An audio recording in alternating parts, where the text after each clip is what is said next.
Hello, baseball fans.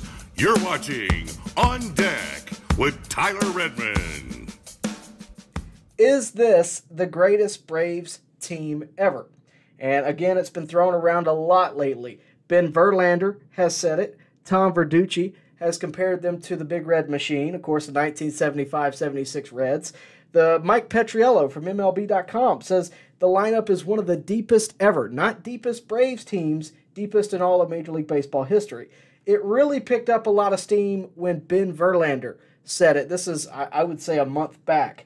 Now, as a homegrown Atlanta Braves guy that I consider myself to be, I would be lying if I said that I wasn't entertaining it as a possibility, even a month ago, right? What makes it the best, though? What is it? Is it the offense? Is it the pitching? Is it the energy? Let's talk about it. And there are some teams that I think you can kind of put up there to compare it to if you're talking about just best Braves team ever. Starting out with, I would say, the 1957 Braves. They had 95 wins. They went on to win a World Series, of course, starred by Warren Spahn, Hank Aaron, Eddie Mathews. The 1991 Braves, the worst of first Braves. The 1997 Braves, who had 101 wins. The 2003 Braves that had 101 wins. The 2021 Braves. I don't think they were necessarily up there, but they did win a World Series. In terms of the regular season, though, I don't think they compare.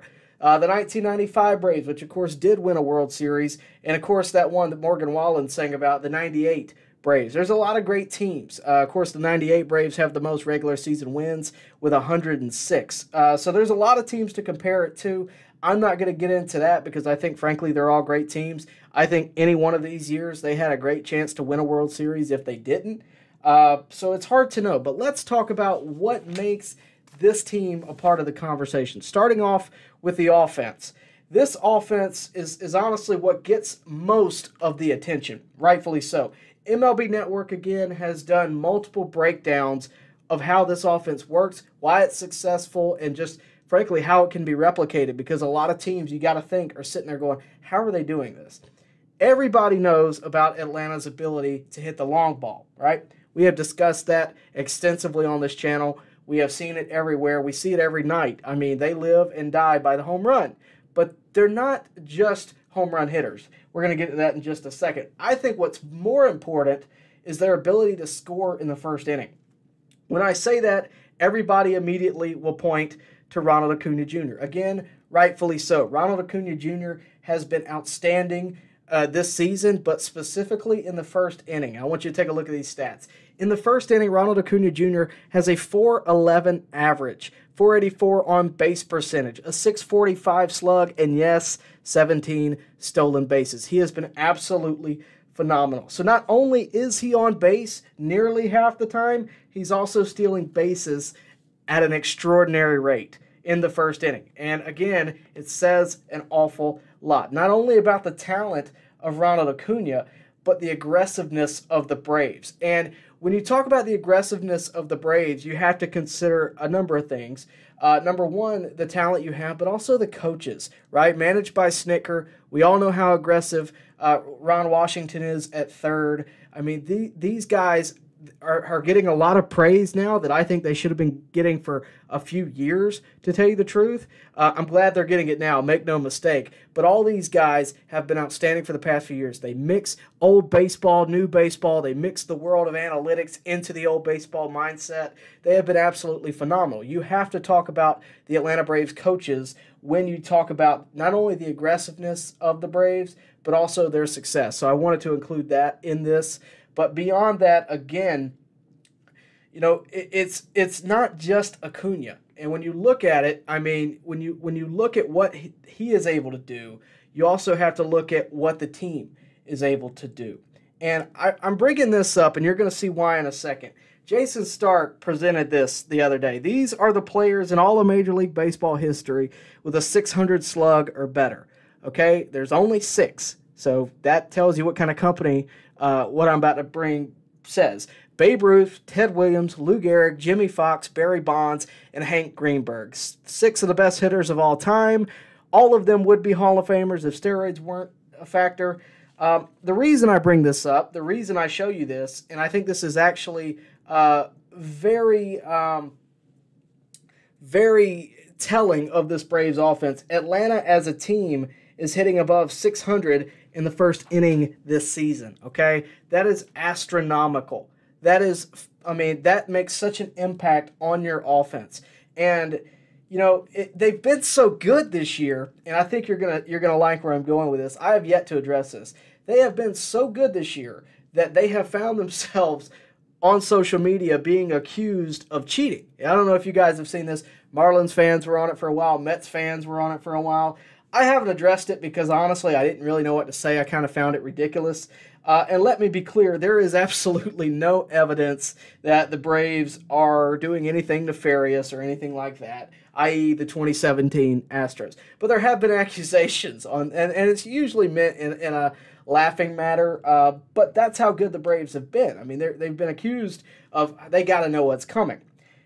But best believe the Braves do know what's coming when they step in that batter's box, and there's a reason for that. Tyler, are you saying that the Braves are sign stealing? No, they don't have to, and here's what I mean by that. Harold Reynolds from MLB Network, he also is a former Seattle Mariner. He had a great breakdown of this on MLB Network. It is on YouTube, so I suggest to go check it out. Think about it. What is Ronald Acuna Jr. sitting on when he steps into the box, right? Probably a fastball. If he gets on base, it gets very interesting. And this is how much stealing impacts the game. What we're watching right now with the Braves is, frankly, a bit of retro baseball, right? The years of stealing and moving the runner over and that kind of thing. This is what when you hear a lot of old-timers say, oh, this isn't how the game is played. The Braves are playing it like it's meant to be played. They're bringing athleticism back. So if you have Acuna on first, the next batter is going to expect a fastball, right? And on and on and on. Because if Acuna's on first, he's likely going to steal and take second, right? The dude's pushing for 70 stolen bases this season. You have to throw a fastball if you have any chance of throwing him out at second, right? Unless you pick him off like that happened tonight. But again, the guy in the batter's box all throughout this lineup doesn't look much better than the guy at the plate. Right? If you're pitching to Austin Riley and you're like, man, I can't get him out, what do? I can walk him. Okay, now you have to face Matt Olson.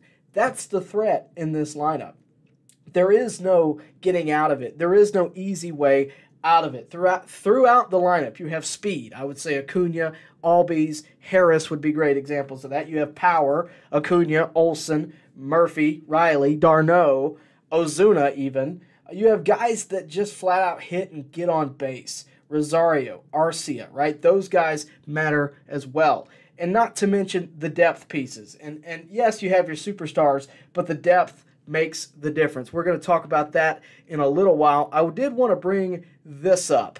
The Braves in the first inning. This is just all of the Braves, not just Acuna. They have the most hits in Major League Baseball, 166. That leads by 32. Most singles, most doubles, most homers, most runs, 120. That's a lead by 31. So they have the most runs scored in the first inning in all of Major League Baseball, and they lead by a significant margin. They have the best batting average, 333. This is entering play today. Most stolen bases, 21. That leads by 2. So it just says a lot about this Braves offense, that they're able to do this as a team to be able to perform like this. It just says a lot. In 2023, they have the best team batting average, 275. Best team on base, 345. Best team slug, best team OPS, most homers. By the way, they have 231 homers as a team. That's before tonight. Rosario's not included in that, I don't believe. But if you look at that and you subtract all of Matt Olson's homers, if you subtract all of them, you would still have the most homers in the game, and I believe it's to the Dodgers with about 186. So just think about that. If you took away the leader in home runs off the team, you'd still have the most homers in baseball. So it says a lot. But I mentioned earlier that depth makes the difference, right? That's where I think one of the most overlooked strengths in this team has been, frankly, all year. Your Kevin Pillars, your now Nicky Lopez has really come out and shined.